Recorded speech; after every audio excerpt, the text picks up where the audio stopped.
Breaking news. Something huge is happening in the NFC East, and it could change everything. We're talking about a direct impact on Philadelphia's chances for another Super Bowl run. A power shift that could leave a division rival struggling for years. And the best part? I'll share all the details in just a moment. But first, if you believe the Eagles can make it to the Super Bowl again, hit that like button. I totally believe it. If you can, drop a comment like, "With Howie in charge, we can do it." Go Eagles! The road ahead could get even better for the Eagles, thanks to a series of puzzling moves by the Washington Commanders. Moves that might just give the Eagles an easier path to dominance. But let's not get ahead of ourselves. When you hear what Washington did this offseason, you'll shake your head, maybe even laugh, and realize just how good the Eagles really are. Here's the deal. The Commanders had everything set up for a franchise-defining offseason. They had money, lots of it. They had the chance to build through the draft. They had a young quarterback coming off a solid rookie year. This was their moment to challenge the Eagles, close the gap, and make a real push in the NFC East. Instead, they did the opposite. They went all in, overpaying aging players, sacrificing future assets, and making desperate, confusing moves that could backfire spectacularly. Let's start with one of the biggest surprises, the trade for Deebo Samuel. Now, don't get me wrong. Deebo is a big name, but is he still a game changer? That's where things get tricky. The Commanders traded for him and fully guaranteed his contract for the 2025 season. But here's the catch. He's 29, coming off the worst year of his career, and looked out of shape last season. This isn't the same Deebo who was terrorizing defenses in 2021. He's still talented, sure, but Washington just made a huge financial commitment to a guy who might only be their number 2 option. That's not the kind of move you make when you're trying to build a long-term winner. Then there's the trade for offensive tackle Laremy Tunsil. Again, another big name. But if you look closer, there are serious concerns. Yes, Tunsil has been one of the better tackles in the NFL, but he's not the same player he used to be. Last season, he was one of the most penalized offensive linemen in the league. And here's the kicker. Who does he have to block in this division? A young, relentless Eagles pass rush, full of speed and power. Just imagine guys like Hassan Reddick, Jalen Carter, and Josh Sweat lined up against a slowing-down Tunsil. That's a disaster waiting to happen for Washington. But maybe the worst move of all? The signing of Javon Kinlaw. This one is just unbelievable. The Commanders gave him a massive contract, $15 million per year. Let me repeat that. $15 million a year. And here's the twist. Kinlaw has never been a consistent impact player. In fact, he might not even start for Washington next season, with Darren Payne and Johnny Newton already on the defensive line. So why pay a rotational player like a superstar? That's the kind of move that can get a front office in serious trouble. And it doesn't stop there. The Commanders doubled down on an aging roster by signing a long list of players who are past their prime. Defensive tackle Eddie Goldman? Let's talk about the players Washington has brought in. They've signed a bunch of veterans who are already on the older side. For example, defensive tackle Eddie Goldman is 31 years old. Defensive end Dietrich Wise is 30. Safety Will Harris is 29.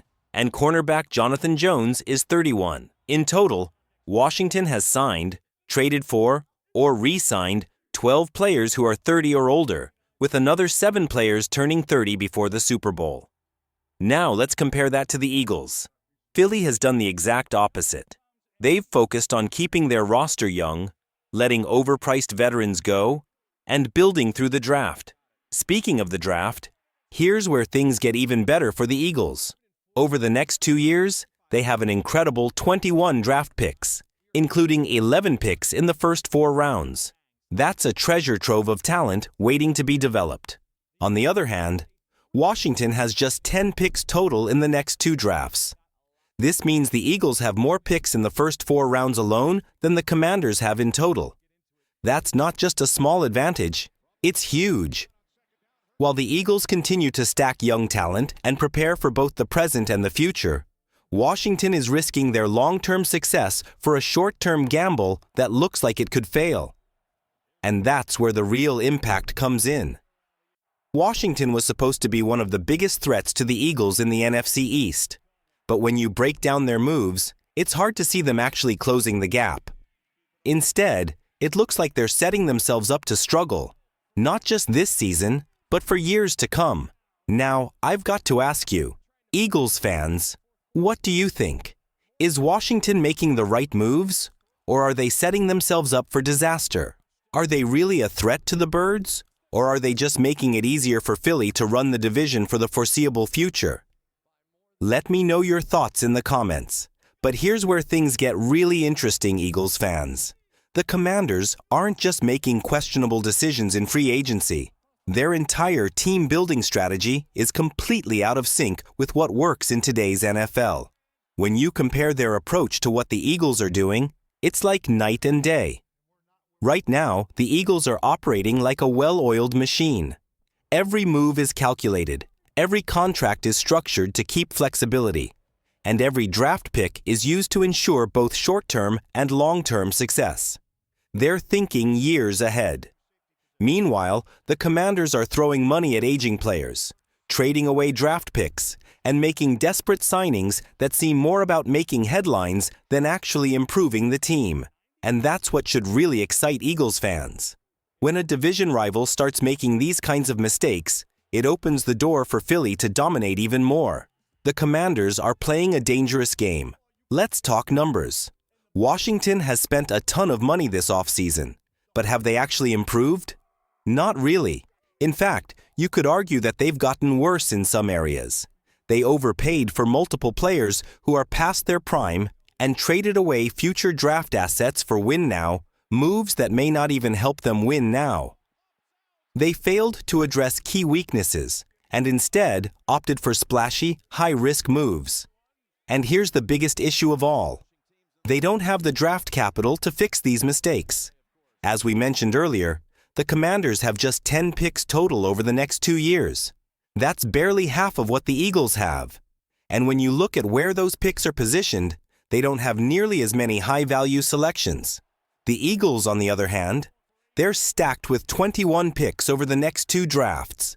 With 11 picks in the first 4 rounds and multiple first-round selections lined up for the future, that's how you stay dominant. That's how you build a dynasty. Washington is trying to compete with Philly, but they're doing it in the worst way possible. Instead of being smart, patient, and strategic, they're making emotional short-term moves that could haunt them for years. The NFC East is Philadelphia's to lose. Let's not sugarcoat it. The Eagles are built to win now and in the future. Jalen Hurts is locked in as the franchise quarterback, and the offense is loaded with young, explosive talent. The defense is a nightmare for opposing teams, featuring a mix of veteran leadership and rising stars. The front office is light years ahead of Washington's in terms of planning and execution. Meanwhile, the Commanders are scrambling. They want to challenge the Eagles, but they're doing it with aging players, bad contracts, and limited draft resources. That's a recipe for disaster. And let's not forget, this isn't just about the division. The Eagles are focused on winning another Super Bowl. The moves they're making aren't just about staying ahead of Washington.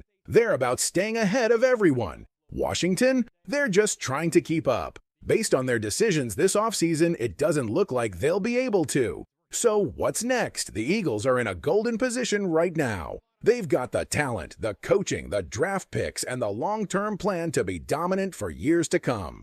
The Commanders, they're rolling the dice with an aging roster, hoping that this gamble pays off. But let's be honest, how often does that really work in the NFL? Now I want to hear from you, Eagles fans. Are the Commanders a real threat, or are they just setting themselves up for failure? Do you see Washington closing the gap, or are they just making it easier for Philly to run the division for the next decade?